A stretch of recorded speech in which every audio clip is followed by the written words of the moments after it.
दोस्तों, पिछले अध्याय में हमने टेंसों के बारे में जानकारी हासिल की थी। अब हम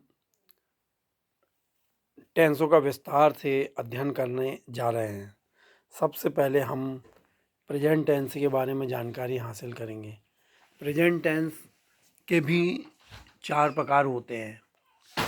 पहला सामान्य वर्तमान काल, दूसरा अपूर्ण वर्तमान काल, तीसरा पूर्ण वर्तमान काल और चौथा पूर्ण निरंतर वर्तमान काल। आज हम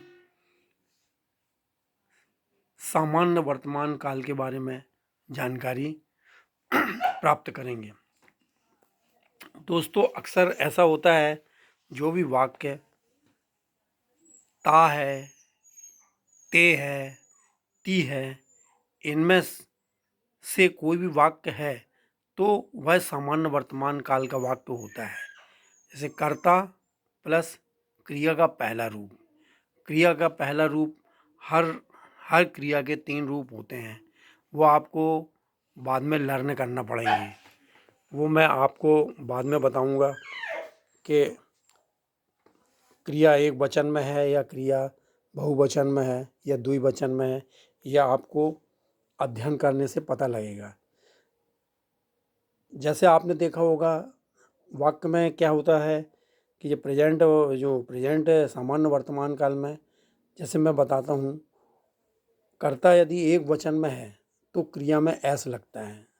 यदि कर्ता एक वचन में है तो हमेशा जो क्रिया आएगी उसमें एस लगेगा।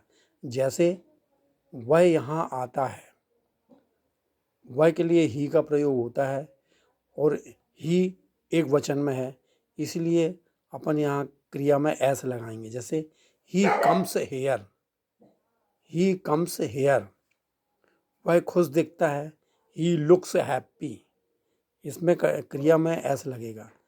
इसी तरह से क्या होता है, कर्ता यदि एक वचन में है तो क्रिया में एस तो लगता है, लेकिन अगर कर्ता बहुवचन में है, जैसे बहुवचन का मतलब ये होता है, जैसे अपन को ये लगता है कि वे में मतलब क्या है कि आप देखना, वे का उच्चारण इस ढंग से है कि वे में आपको ऐसा लगेगा जैसे बहुत सारे लोग हैं, वहाँ पर बहुत सारे लोग खड़े हैं, तो अपन बोलेंगे वे, जिसके लिए अपन दे का प्रयोग करते हैं।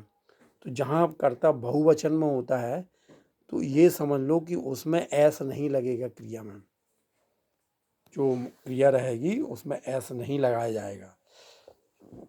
इसी तरह से